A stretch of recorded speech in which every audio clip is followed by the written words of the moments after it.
Oh my God, I don't have like a whole lot that I really want to say other than damn that it was a good episode. So for starters, I've been doing this thing the last few weeks where I've been like at work and like my shift will end and I will watch the episode and I'll go into like a conference room and record the reviews of course on my way home and stuff like that before I go home and sort of get situated. But that's what I'm doing here today. So forgive me if it's echoey and stuff like that. If you guys don't like it, if you guys don't like the audio quality, because this is just the iPhone headset, not my regular mic, let me know in the comments. But episode 66 was phenomenal, but not for the exact reasons you would think. I'm going to talk about it here. Please don't get butthurt if I criticize your favorite part of the episode, because I thought the episode was really well done for the most part, but I did think there was a lot of mishaps and stuff like that that could have gone, with the episode could have gone without. So basically, I will say that the summary of the episode really, really quickly is Merge Zamasu. Well, for one, let me start off by saying this. The last episode showed that Goku was beam struggling. I am innately bothered by this, and the fact that Goku is able to beat Zamasu in a beam struggle actually really bothers me, because we just saw Trunks and Vegeta do it. Goku says full power, and he beats him in a beam struggle, and that actually really bothers me, because it's like, so does that imply that Goku's significantly stronger than these guys? Like, what is the deal? Because the scaling for this whole arc has been like ridiculous, because 1 second Vegeto's the strongest, next second it seems like Trunks is the strongest, now it seems like Goku's the strongest again, other times it seemed like Goku was the strongest as well, so it's like really weird. But I just think they don't really too much care about it, honestly. So I'm not going to think too much about it, but it did bother me. I'm not going to lie about that. But it was cool to see nonetheless. It was cool. You got to make the distinction between what's cool to see and what logically makes sense. But at the same time, you got to realize it's Dragon Ball. Dragon Ball does not try its best to piece this shit together in a way that makes sense. So Goku wins the beam struggle, and then we see the return of Kaioken Super Saiyan Blue. I was really surprised to see that again, because I never thought he would use it again. But it was kind of hinted at. If you saw the spoilers, they said like life-risking attack, and there's not much really other than that Goku could have done that basically risks his life, because he said he would never do it again because obviously the delayed ki onset, which I wonder if that'll happen again. He didn't seem like he struggled to get into it. Maybe he practiced with it, even though he said he never used it again. When he did it against Hit, he said he had a 10% chance to actually use it. So I don't know what the difference was with this. Maybe it's just a dire situation, so he needed it, so it just innately activated and worked successfully. I don't know. But I'd be lying if I said I don't expect to see it again after this, because now what they can do, because if you guys didn't know, the shows are a big-ass commercial for toy sales. Now what they can do is make Kaioken Blue in Goku's regular outfit. Now they can do that as a toy. Why? Because it happened for 2 seconds in the episode. Trust me, it'll happen. So it was cool to see that, though, but that's another thing I'm just talking about separately from Dragon Ball Super. Then from there, what happens is Zamasu, they basically get the drop line in there that Zamasu is having the issues with his body and he's misshaping and stuff like that because half of his body is immortal, the other half isn't, so it's not merging well. They're not, talking to each other properly, and Black is basically being an issue there because he's half mortal, or Black is mortal, of course, because he actually refused to become immortal. Back whenever him and Zamasu were talking, like on that cottage or whatever, Zamasu was like, hey, you should become immortal. Black was like, why do I need to become immortal when I have this power? Had he done it then, things would probably worked out differently now. So like Black, he's the one that kind of started all this arc. He recruited the Zamasu and all that stuff. And like Black is the reason why, if you think about it, on the back end, he's the reason why this all didn't work out in the end, because he obviously caused a problem there and made their fusion unstable. So that's interesting. And then, so from there, what happens is Gowasu's like, yeah, this is basically the way that Potara works. His fusion was incomplete, so on and so forth. And what you see, this ugly form, is basically the embodiment of all of Zamasu's emotion. And I'm like, damn, that's some deep shit, really. And Goku and Vegeta are like, okay, how can we beat him? Goku's like, let's fuse. And Goku asks Gowasu. Well, Vegito reluctantly is like, nah, no, I don't want to do it again. Goku asks Gowasu. He's like, last time they said we wouldn't be able to defuse. Why did we defuse? And Gowasu actually spits some knowledge. He says that if you're not a god, the Potara only lasts for an hour. And that is an interesting line, not because I like it, but because it contradicts the Elder Kai, the Rokaishin back in the previous series. When they did it the first time, he was like, you guys will be permanently this way. And, for the longest time, fans thought it was because of, the insides of Boo and the barrier and all that stuff. That's the reason why they separated. And we knew that they could defuse via the Dragon Ball, so I think everybody just kind of assumed that they would do that. we didn't expect to see them defuse mid-episode, which is another thing I don't like. I feel like the episode could have spent, the series, just the arc, excuse me, could have spent 2 or 3 episodes fighting with Vegito and Black, or Zamasu, excuse me. Well, it is kind of black, you know what I mean? They could have spent a few episodes doing that instead of some of those exposition episodes that they did, because the problem with this arc is that it started off fantastic, and then midway through it's like, okay, back to the past, back to the future, back to the past, back to the future, back to the past, back to the future. I'm like, bro, stop. Just stop. And then like they even had that one episode where they had to make it a point to explain it to everybody what's going on. And then while I did like the character development for Trunks with him and future Trunks, where he's explaining how timelines work, that wasn't needed. There was so many times in this arc where it was like padding. Why? You could just make the fight better.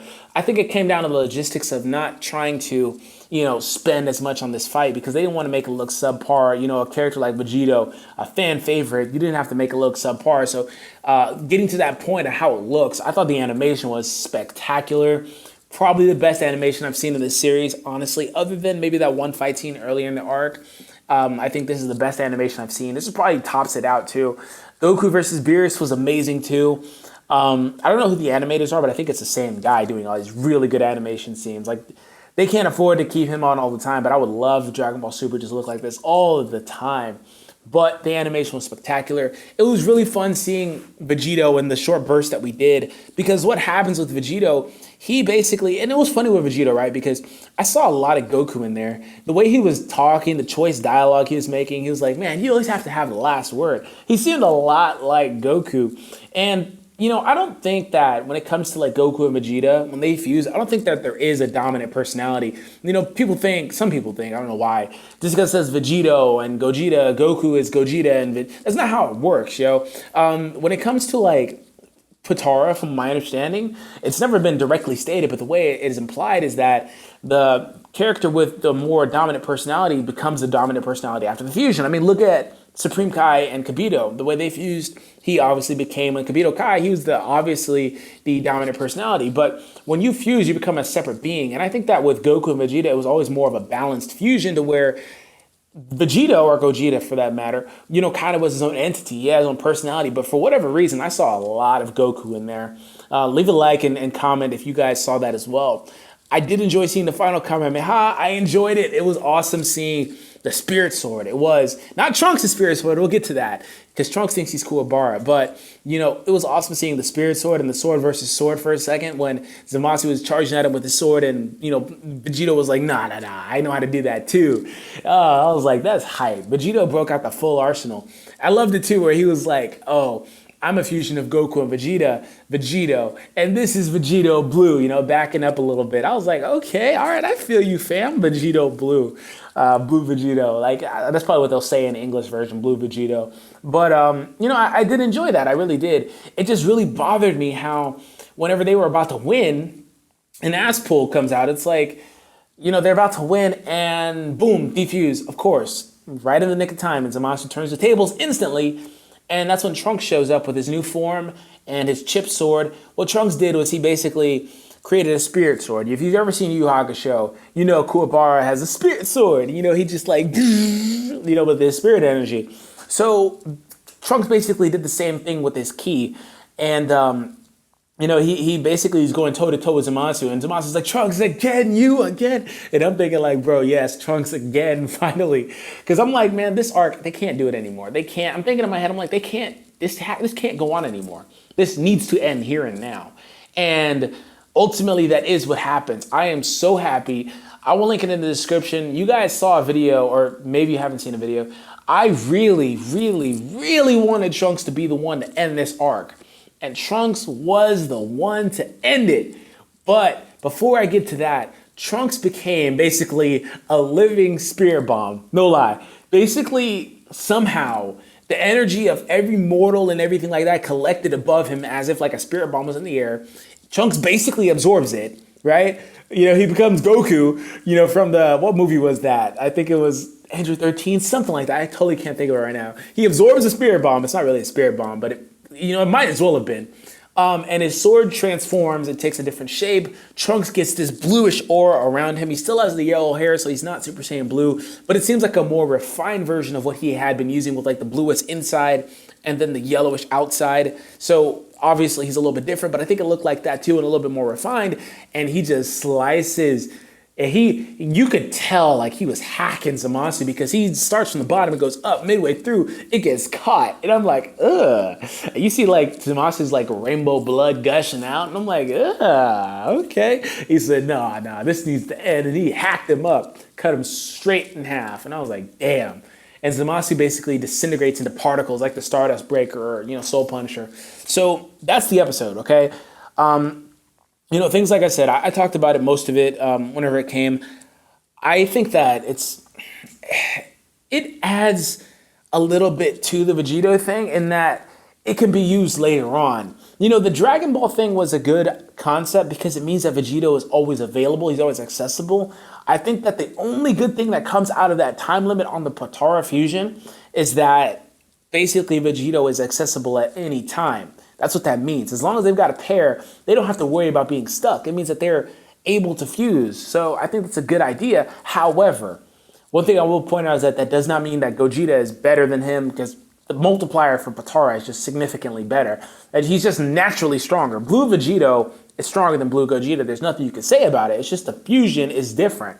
However, another thing I will point out is that if those guys, because I didn't really talk about this, they had an hour, but they defused in what seemed, and was actually what was in real time, like 5 or 6 minutes. It probably was a legitimate like 2 minutes in their fight, like probably like a minute or two in their fight actually, because you know how fast these characters move. While we watched it in 6 or 7 minutes, it probably actually took them a minute or two. They defused instantly. They used up all of the power. It's not because of, ki control, because I've seen some people tweet me about it. It's not really ki control, man. It's weird in that Super Saiyan Blue was said to be a form that masters ki. They've said repeatedly, and it has shown repeatedly, that Super Saiyan Blue is not that. They've said that it was, but it's not. It just completely contradicts it over and over with, like, for example, how it consumes so much energy to go into the form, so on and so forth. It just isn't perfect ki control. It's not.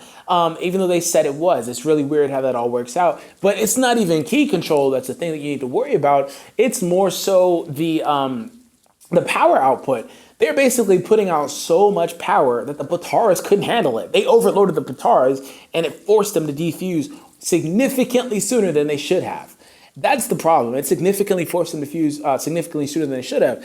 And looking at Gogeta, who a lot of people wanted to come, I'm sorry, but I feel like Vegito would have defused within 10 seconds. I'm not going to lie, because that's a different type of fusion. It was innately weaker than the one that they were already using, and it already had a half the time limit already. It had an hour versus 30 minutes.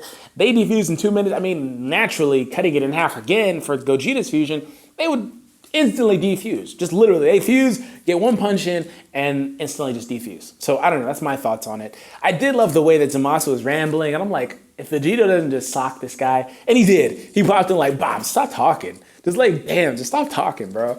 I don't know. I did enjoy it. I will say that I tried not to be too negative because I know a lot of people love the episode. But you have to understand once again that I'm not gonna just say shit and be all, oh, this was the best, this and that, and I'm gonna be like legitimately with you. Like I'm gonna say, this was bad, this didn't have to happen.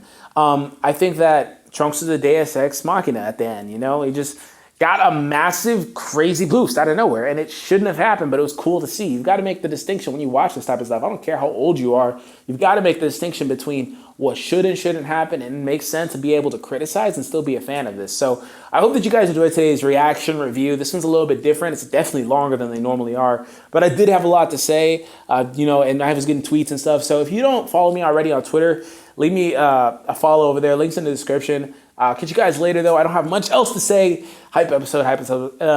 And also, Xeno shows up next week. I did a video talking about the Xeno button. They're finally probably going to press the Xeno button. At least he's not going to be the one that ends the arc, because the arc's technically done thanks to Trunks. But I hope you enjoyed. Some goodies in the description for you guys to watch out, some next videos. But I'll catch you guys later. Peace.